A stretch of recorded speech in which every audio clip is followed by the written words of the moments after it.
What is going on, guys? It is Wrestlelamia here, back with some more news. Join us now as we look at the wildest news stories and rumors you need to know, including Karrion Kross done with WWE. Are WWE really fooling everyone about this? Karrion Kross reveals the truth. CM Punk is called out. An injured star returning to WWE. WWE makes a permanent PLE change. A top star confirmed for a PLE, and much more. Be sure to subscribe and hit that notification bell for daily wrestling videos, and follow us on Facebook for exclusive lists. Now let's hit the intro and get straight into our first story.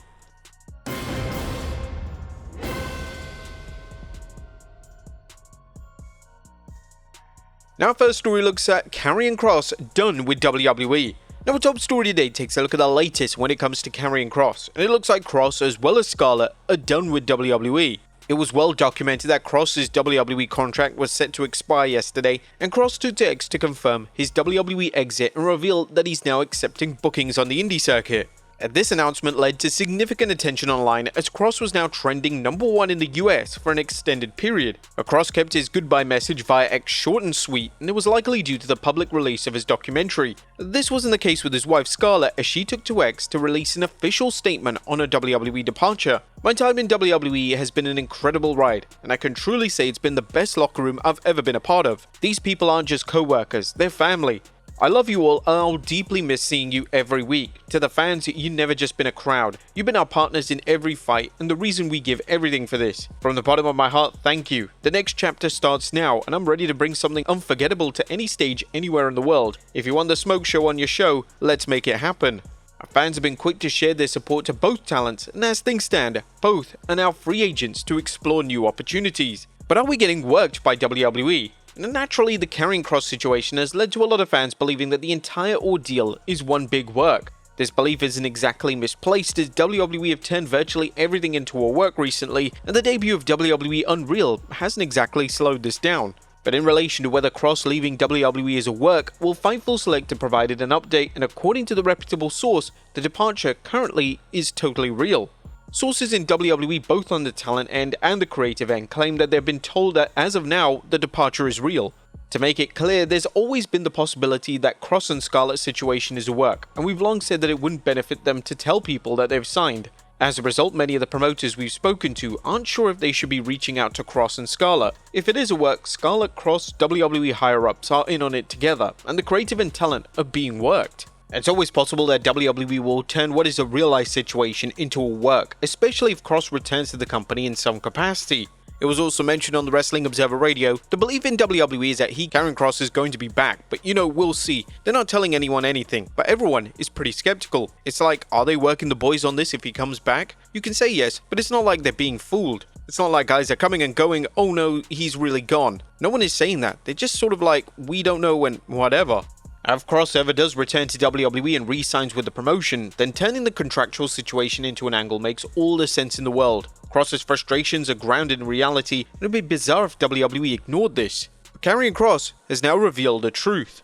Karrion Kross's new YouTube documentary is an interesting watch to say the very least. Kross delves into his WWE tenure, and a lot of his comments don't exactly paint WWE in the best light. One of the things Kross revealed is that when he started to gain momentum in WWE, he was told directly not to acknowledge the positive reactions from the audience.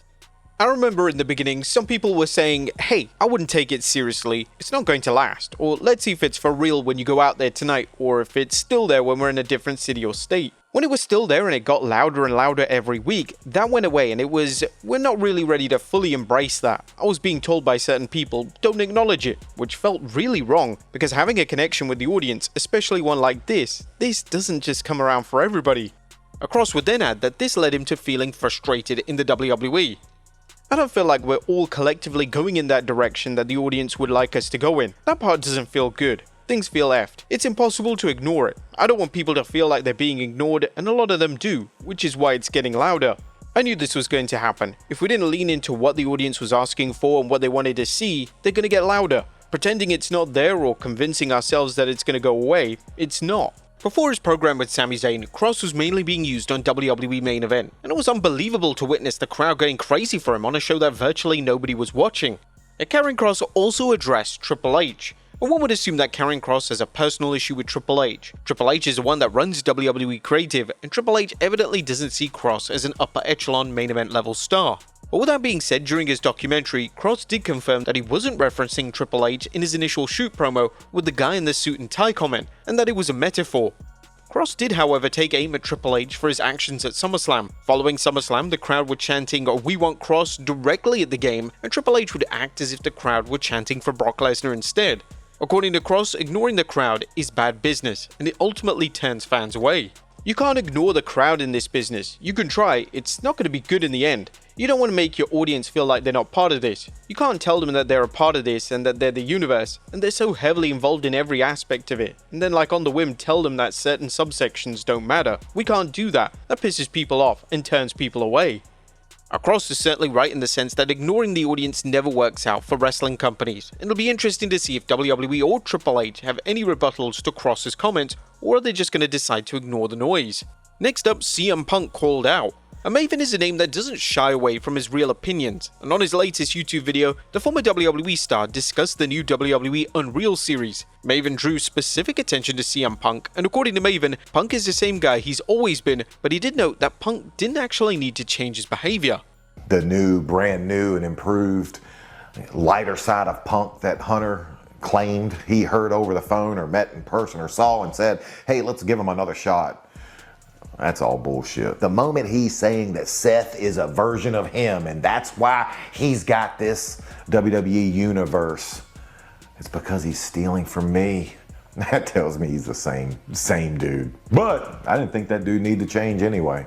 Now, it's unclear how exactly Maven knows that Punk hasn't changed, but a lot of WWE talent and Triple H himself have outright stated that Punk has been nothing but a joy to have back in WWE. Next up, CM Punk buries the hatchet. Now, speaking of CM Punk, he recently buried the hatchet with former Raw general manager Eric Bischoff. Over the years, Bischoff hasn't had the nicest of comments to make when it comes to Punk. Bischoff made these comments despite never meeting Punk in person, but according to Bischoff on his podcast, he met Punk backstage at Raw and the two made amends. I'll just tell you what I said. I said, "Man, it's a pleasure to meet you. I've said some pretty stupid shit. Just want you to know I'm glad to have an opportunity to meet you in person. I'll give you my half of the conversation and he could do with that what he wants." Bischoff will go on to label Punk as a classy individual, which is certainly a far cry from the insults that Bischoff had thrown at Punk in the past. Next up, an injured star returning to WWE. A former NXT champion could be getting set to return to WWE television. According to Corey Hayes on X, Ilya Dragunov is expected to return to WWE programming relatively soon. The popular star picked up an ACL injury in 2024, and the news of his impending return will no doubt delight fans. Let's just hope they don't stick him in that El Grande suit and make him number 5. Next up, a top star confirmed for a WWE PLE. A Triple H took to X yesterday to drop the official poster for Clash in Paris. The poster features Roman Reigns, which therefore means that Reigns will indeed be wrestling on the show. There's now speculation of what match Reigns could compete in at the big event, as Reigns still has a personal issue with Seth Rollins, and with Rollins also having issues with CM Punk and LA Knight, it would make a lot of sense for WWE to deliver a fatal 4-way. Reigns also has issues with Bronson Reed and Bron Breakker, and with Reed hilariously stealing Reigns' shoes once again on Raw, a singles match between the two is also a distinct possibility. Next time Roman sees Reed, he's gonna turn up with these bad boys. Next up, WWE makes a permanent PLE change. Now, SummerSlam saw WWE move away from the post-PLE press conferences. It's widely reported that WWE did this as they wanted to avoid questions focused on Brock Lesnar, but according to WWE correspondent Pete Rosenberg on the Cheap Heat podcast, the new format is much better. Based on his words, it's a format that's here to stay. When we would do these post shows, we're all hyped talking about what happens, and then it's like, hey, we're gonna throw it to the press conference, and then goes to a quiet room inside where like a group of 20 people is awkwardly pretending to be media. It completely killed their show. It just ended up sucking the air out of the room. I think I saw some of them that were just like, obviously they miss it, but I think a lot of fans were just like, we weren't feeling the press conferences anyway.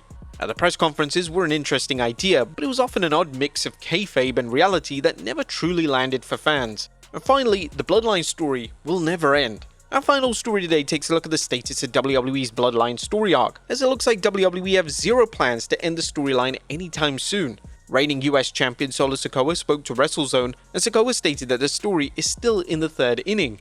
I don't know if anyone remembers Paul Heyman saying it's still the 3rd inning. It's the 3rd inning. I mean, to me it is. There's still plenty more to come. I still think that means for both sides too, with Heyman and Roman and what they got going on, and us too. For Paul to say that he's not even here and we're not even on the same team, but it's the 3rd inning. We're just getting started. The original Bloodline story was an enormous success for WWE, and it without a doubt contributed to the company turning their product around. Sadly, the same couldn't be said for the current Bloodline story arc on SmackDown. Sikoa's faction feels massively underdeveloped and lifeless, and it's hardly a surprise that fans continue to question why the faction is continuing to receive significant television time on a weekly basis. The original storyline and faction thrive thanks to the expertly handled character development, yet Sikoa's faction has had very little, and it's definitely a factor in why the group is failing to connect to the general audience. But there you have it folks, the wildest news stories and rumors you need to know. Be sure to leave your comments down below, and I'll see you next time with some more wrestling content.